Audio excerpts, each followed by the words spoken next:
Hi, good afternoon, everybody. I'm Dr. Abdalla Ahmed, one of the family physicians practicing in Winnipeg. This is a short video I made to explain about high blood pressure, or what we call hypertension. I hope it's useful for my patients or for anybody who's interested in learning more about this condition, which we call the silent killer, because lots of people might have it without even being aware of it. So what does blood pressure mean when we say high blood pressure, low blood pressure? Imagine your heart as a pump. This pump, the heart, pushes the blood in your blood vessels, the pipes, through your body to share oxygen and nutrition. The power or the pressure caused by the blood flow against the wall of your blood vessels or the pipes in your body is what we call blood pressure. When we speak about blood pressure, we usually mention two numbers. You might have heard something like 120/80, for example. What does this mean? The top number is what we call the systolic blood pressure. It is the pressure on the walls of the blood vessels when the heart contracts to push the blood out in the circulation. The bottom number is what we call the diastolic blood pressure. The blood pressure or the force against the blood vessel wall when the heart relaxes in between each beat and the following one. We look at both numbers to determine if your blood pressure is in what we call healthy range. For an average person without any other medical condition, usually the healthy range should be something below 140/90. So the systolic is below 140, the diastolic is below 90. So why does it matter having high blood pressure? We call it the silent killer for a reason, because it doesn't cause any symptoms for a long time. So you might have high blood pressure for years while feeling perfectly fine. During this time, the constantly high pressure on your blood vessels can damage your heart, damage your brain, affect your kidneys, and even your vision. So at one point you might get a heart attack or a stroke, or your kidneys might start to fail, or you can have problem with your vision as well. So what causes high blood pressure or hypertension? Well, for some people it might be genetics.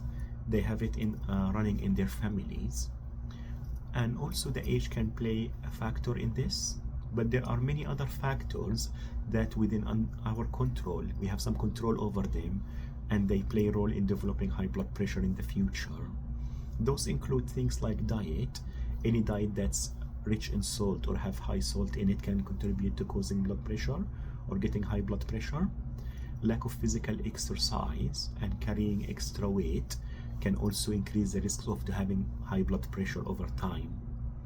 In addition to this, things like smoking or excess alcohol consumption can contribute to the elevated blood pressure, and even lifestyle that's characterized by chronic stress or chronic high level of stresses as well, they can cause high blood pressure. The good news, there are things within our control or things we can do about those factors. So what can we do about it? The cornerstone of managing high blood pressure and actually even preventing it lies in lifestyle changes. Even small changes can have huge impact. Things like having healthy diet, eating lots of fruits, lots of vegetable, whole grains, and lean proteins is useful, and avoiding processed food and trying to reduce salt content of the food. For exercise, even walking, brisk walking for 30 minutes a day, most days of the week is very good exercise, something simple that you can incorporate in your lifestyle. About maintaining healthy weight, I know it's difficult, but even losing few pounds can have huge benefit. And if you are drinking alcohol, then limiting your consumption to be within the healthy range is useful.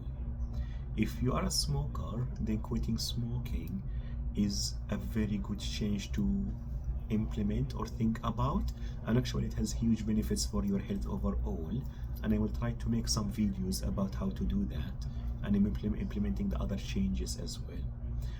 For stress, it's part of everyday's life: work, home, family, friends, and so on.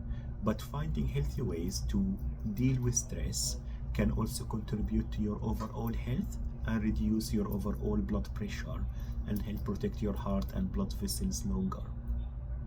So, will lifestyle changes help with my high blood pressure? The answer is yes. Everybody will benefit from having lifestyle changes implemented in their life. Some people, all they need is lifestyle changes and healthy life. Other people will not be able to control their blood pressure completely using lifestyle changes alone, and they will need some medicines, which is perfectly fine.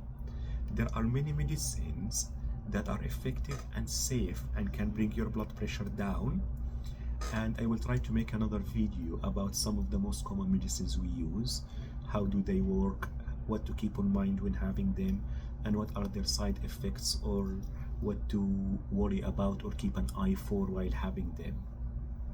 In addition to this, monitoring your blood pressure at home is quite useful.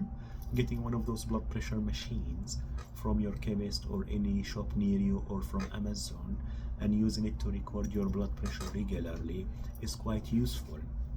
It will help you and help your doctor as well keep a close eye on your blood pressure readings and optimize your medications and management according to the readings you are getting.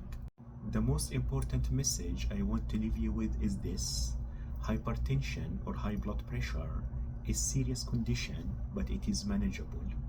The first step for that is to know your numbers. So if you have any concerns about your blood pressure, or if you haven't got it checked in a long time, then please don't wait and book an appointment with your family physician or with me. And basically we can go over that together. Take good care of your health and stay safe and well. Thank you for watching.